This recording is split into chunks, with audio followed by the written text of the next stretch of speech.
지금 한국 사회에 가장 심각한 한 가지 일이 있다면 젊은 청년들의 고독사라고 볼 수가 있습니다. 그냥 자기 자신이 외로움과 또 지쳐 있어서 자살하게 되는 그런 효과죠. 이에 또 베르테르 효과라는 어떤 그런 이야기들이 또 전달되어지면서 그와 같은 소식을 접하게 되면 또 다른 고독에 휩싸여서 어찌 해야 될지, 어느 방향으로 어떻게 발걸음을 옮겨야 될지 도무지 그 갈 길을 잡지 못하고 있는 젊은 청년들이 더 연이어서 이렇게 죽음으로 내모는 어떤 그런 현상들이 벌어지고 있습니다.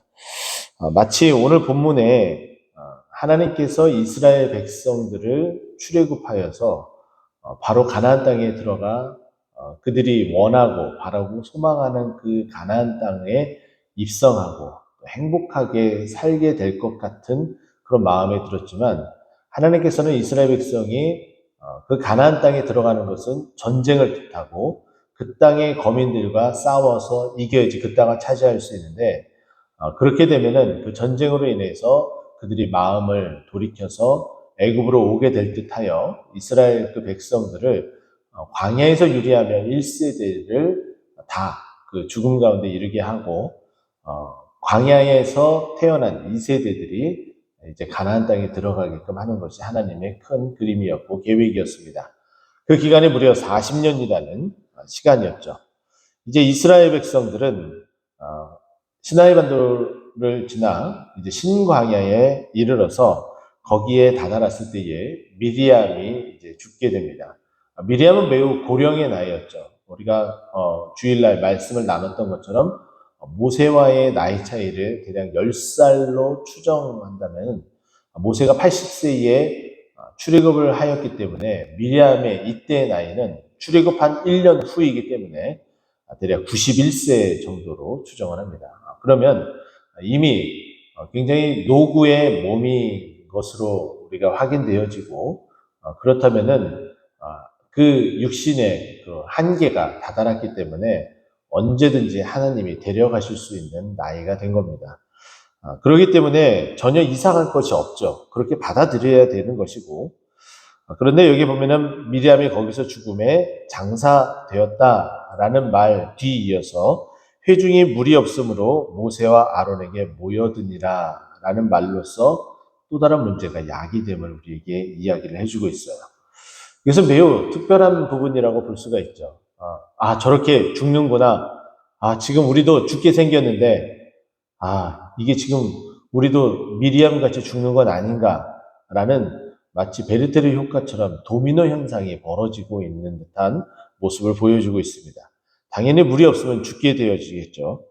그래서 이들이 물이 없어서 아론과 모세에게 나타나서 무슨 얘기를 하는지 3절에 그 내용이 무엇인지 우리에게 알려줍니다. 백성이 모세와 다투어 말하여 이르되 우리 형제들이 여호와 앞에서 죽을 때에 우리도 죽었더라면 좋을 뻔하였다. 이 죽음의 연속성이 계속해서 이어집니다. 미리암이 죽게 되었고, 또 이제 우리도 물이 없어서 죽을 것 같으니까 이미 죽은 다른 형제들의 모습이 오히려 더 낫겠다 싶은, 지금의 고통을 못 이기겠다, 우리 도저히 이겨낼 수 없겠다라는 생각을 갖고 있습니다. 그렇지만 하나님께서는 전혀 다른 입장 가운데 있겠죠. 왜냐하면 우리는 이미 봤습니다. 지난 17장을 통해서 아론의 쌍난 지팡이를 우리는 봤습니다. 여러분 생각해 보세요. 지팡이는 이미 나무의 생명을 다 하는 겁니다. 그죠? 생명이 살아있을 수 있는 것이 아무것도 없어요. 왜냐하면 뿌리도 없고 또 물을 공급받을 수 있는 힘도 없기 때문에. 근데 그곳에서 싹이 났다, 오민하고 그리고 열매를 맺게 되었다라는 것은 죽음 너머에 부활이 거기에 들여져 있고 또 생명이 거기서 싹 트는 것을 이야기합니다. 우리가 죽을 수밖에 없는 존재인데 그 죽을 수밖에 없는 존재가 이제 살아나게 됨을 말해준다고 말씀을 드렸고, 또 더 나아가서 십자가는 죽음을 뜻하고 있지만 그 아론의 쌍난 지팡이는 그 십자가에서 부활하는 예수 그리스도의 모습을 형상화하고 있다라고 말씀을 드렸습니다. 자, 그런데 4절에 보게 되면 오늘 어찌하여 여호와의 회중이 이 광야를 인도하여 우리와 우리 짐승이 다 여기서 죽게 하겠느냐. 물이 없는 것은 자신의 그 죽음을 뜻하는 것으로 몰아가면서 결국은 이 21장 앞부분에 죽음에 대해서 이야기를 합니다. 그렇게 그 죽음이 너희에게 도사리지 않겠다. 내가 너희를 반드시 살려내겠다. 그리고 그 쌍난 지팡이에 싹이 나게끔 했었던 그 기적은 온데간데 그들의 머릿속에서 사라집니다. 자, 5절 말씀 보니까 그들의 그 볼멘 소리가 어떻게 이어지는지 보세요. 내가 어찌하여 우리를 애굽에서 나오게 하여 이 나쁜 곳으로 인도하였느냐. 이곳에는 파종할 곳이 없고 무화과도 없고 포도도 없고 석류도 없고 마시물도 없도다. 지금 나쁜 곳이라고 지칭하여져 있고 그리고 모든 것이 없다라는 표현을 이렇게 애써 이야기를 하고 있습니다. 없는 것은 맞아요. 나쁜 것이에요. 그러나 지금 이스라엘 백성이 가지고 있는 한 가지가 있다는 거예요.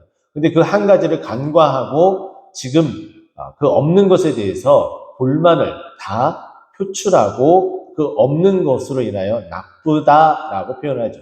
지금 이스라엘 백성이 있는 것이 있다라고 제가 말씀을 드렸어요. 지금 이스라엘 백성이 가지고 있는 것이 무엇이 있을까요? 다른 것은 다 없을지라도 여호와 하나님만을 가지고 있습니다. 할렐루야. 하나님을 가지고 있는 백성은 좋은 백성입니다. 모든 것이 다 좋다라고 고백할 수 있는 거예요. 여호와 하나님은 좋으신 하나님이시며 그 좋으신 하나님이 나에게 좋은 것으로 먹이시고 입히시고 좋은 곳으로 인도하시는 하나님이시다라고 고백할 수 있다는 거예요. 근데 그 하나님은 온데간데 그들의 머릿속에서 지우고 있어요. 그러면서 자신들이 없는 것에만 집중하고 있고 지금 자기 자신들이 가지고 있는 것에 대해서는 전혀 집중하지 못하고 있습니다. 하나님을 가지고 있습니다. 근데 그 가지고 있는 그 하나님, 나에게 있는 그 하나님은 나에게 없는 것처럼 여겨지지만 하나님은 나에게 많은 것을 주셨습니다. 우리가 빈몸으로 태어났습니다. 하지만 하나님께서 우리가 입을 옷을 주셨고 그리고 내가 아무것도 없는 상황에서 태어났지만 내가 살 수 있는 집을 주셨고 내 주위에 함께 기거할 수 있는 하나님의 사람들, 우리의 가족을 하나님께서 허락해 주셨습니다. 하나님께서 우리에게 너무나 많은 것을 주셨어요. 또 우리가 이 땅 가운데 하나님을 알게 되고 믿게 되고 또 이 교회 생활을 하면서 믿음의 근간을 잊어버리지 않고 그 믿음을 갖고 살아갈 수 있게끔 하나님께서 만들어 주셨다는 거예요. 이렇게 많은 것을 주셨는데 여전히 우리는 없는 것에만 집중하고 내가 없다라고만 말하고 있습니다. 그러면서 지금 나의 상태는 나쁜 상태이다라고 말하고 있죠. 전혀 그렇지 않습니다. 우리는 하나님을 가지고 있죠. 또 하나님이 있기 때문에 우리는 좋다라고 말할 수 있어야 됩니다. 이제 모세와 아론이 회중 앞을 떠나서 여호와 하나님 앞에 엎드립니다. 우리가 할 수 있는 단 한 가지 일은 우리가 없다라고 느껴질 때 그 믿음의 싹을 다시 띄우고 그리고 우리의 그 풍요로움을 다시 한번 맛볼 수 있도록 할 수 있는 단 한 가지, 그리고 볼멘 소리를 다 억누를 수 있는 유일한 무기 딱 한 가지는 하나님 앞에 나와 기도하는 것밖에 없습니다. 이스라엘 백성이 그렇게 불평불만을 할 때에 모세와 아론 지도자들은 어떻게 했습니까? 하나님 앞에 나와 엎드렸습니다. 그랬더니 결과는 어떻게 돼요? 6절 마지막에 보면은 여호와의 영광이 그들에게 나타나며 여호와의 영광이 나타났어요. 가지고 있는, 내가 소유하고 있는 그 하나님이 실제적으로, 현실적으로 나타나 보이신 거예요. 내가 이렇게 있지 않느냐? 근데 너희는 왜 없다 하느냐? 라고 말씀하시고 계시는 것이죠. 자, 그렇게 하여 모세와 아론은 하나님의 그 현현을 체험하고 경험을 하였죠. 그리고 나서 여호와의 말씀이 어떻게 영광 가운데 이야기하는지 보시기 바랍니다. 8절 말씀이에요. 지팡이를 가지고 내 형 아론과 함께 회중을 모으고 그들의 목전에서 너의 반석에게 명령하여 물을 내라. 내가 그 반석에 물을 내게 하여 회중과 그들의 짐승에게 마시게 할지니라. 지금 없어서 죽을 것 같고 그 2절 말씀 보면은 물이 없음으로 모세와 아론에게 모여들었는데 이제 그 물 없음을 해소시켜서 물을 내어 주겠다라고 이야기를 해요. 근데 반석에서 물이 날 수 있습니까? 반석에서 물이 날 수가 없습니다.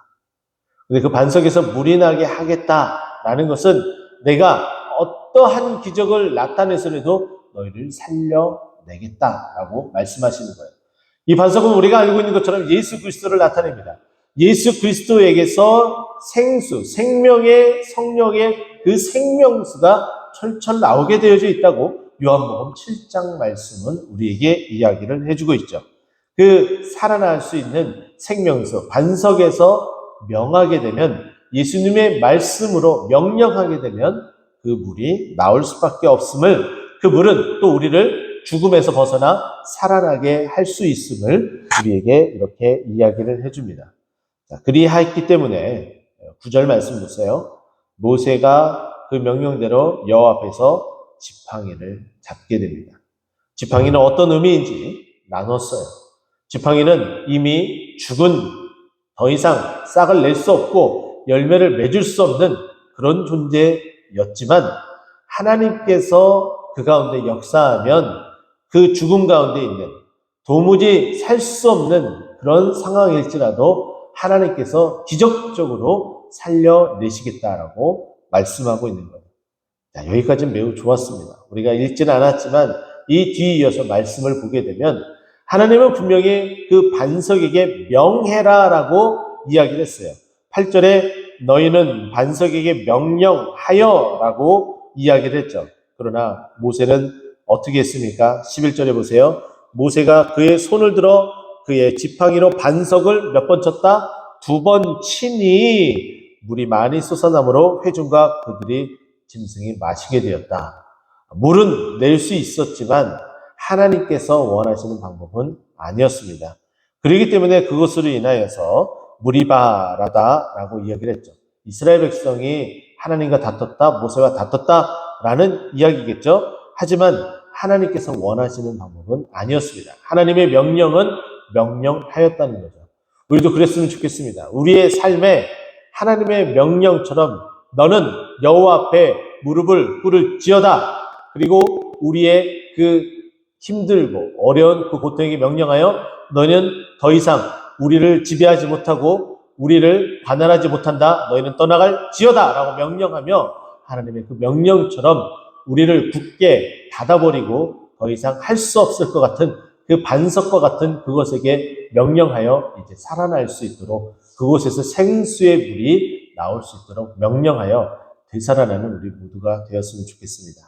불평불만이 아니라 내가 없는 것에만 집착하는 것이 아니라 내가 가지고 있는 것이 무엇인지, 그리고 내가 다른 것은 다 없을지라도 다 놓칠지라도 유일한 딱 한 가지 하나님만 그 있는 것을 붙들고 나아가 살아날 수 있는 우리 모두가 되기를 간절히 축원드립니다. 기도하겠습니다.